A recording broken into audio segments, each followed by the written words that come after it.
Today, we're breaking down the 10 things you must include in every tech pack. Hi everyone, welcome back to Doroty's Diary. Whether you're working with a new supplier, scaling your production, or you just have experienced some miscommunication and loads of sample revisions, this is going to help you out.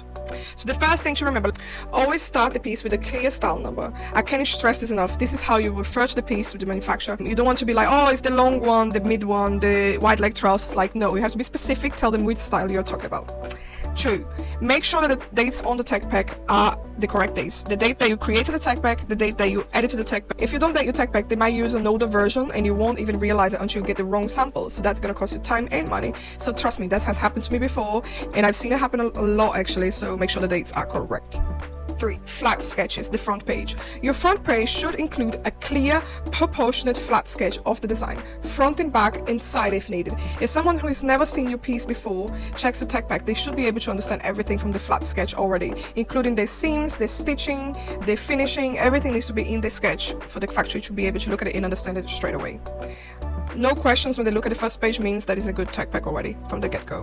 4. Inspiration image. Even if your design is unique, which most of them are, adding reference image really creates clarity and helps the factory understand what you're aiming for. It could be a fabric texture, it could be a seam finish that you like, a silhouette that you think you're going for with this style. Anything that gives the factory that extra vision to work from. Because sketches, they don't always translate exactly what you want, so make sure to include inspiration as much as possible. Finishing details. This is where luxury and fast fashion, they separate.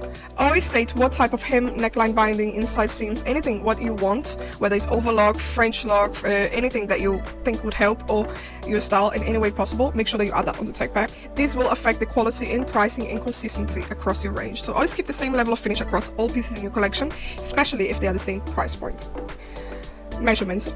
Of course, it's a non-negotiable. Provide measurements for your base size. It really differs from brand to brand, but normally it's a 10 UK, 38 EU. And also include all the basic measurements as bust, waistline, hip line, length, armhole, and so on and so on. Everything is really important because that's basically what they're going to use to create your garment. So if your measurements are not adding up, rarely the factory is going to be kind enough to let you know because they're just thinking about speed and they're just going to do the sample and it's not going to look good. So make sure that your measurements are on point. If your measurements are on point, it means fewer sample rounds, it means less wasted money, and it means less wasted time. And a way to avoid doing the wrong measurements is always to keep them on file so you have the kind of same measurements to base it from and go back to, and always use real samples that you can kind of base it from. If you like a sleeve detail from something, use that sleeve, measure that sleeve, and add that information on the tech pack to make sure that it looks like that, because otherwise only looking at it and guessing the measurements, it's really hard for everybody to be on the same page and you end up with a sample that doesn't look like you actually imagined.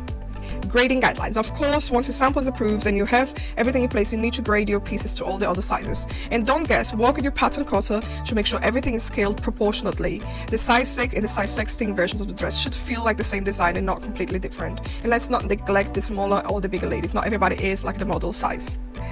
A label and tag placement. Clearly mark where you want your neck label, curl label, and hang tags to go. These small details, they really elevate your piece and ensure consistency across production. Plus, they impact the user experience as well. So make sure that you have that and you have a standard that you use across the collection, so there's no surprises. And remember, hanger appeal is everything. Place the labels where you want either them to see or not to see them.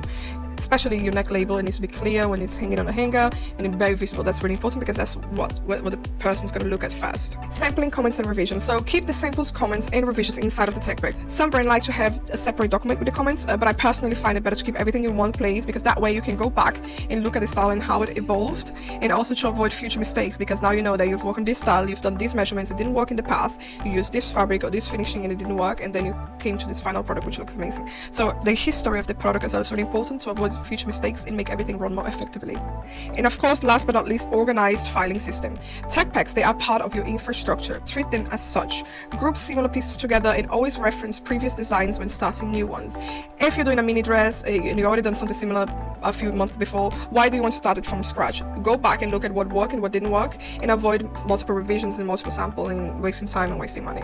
Being effective is really important in production. It will save a lot of headache, a lot of time.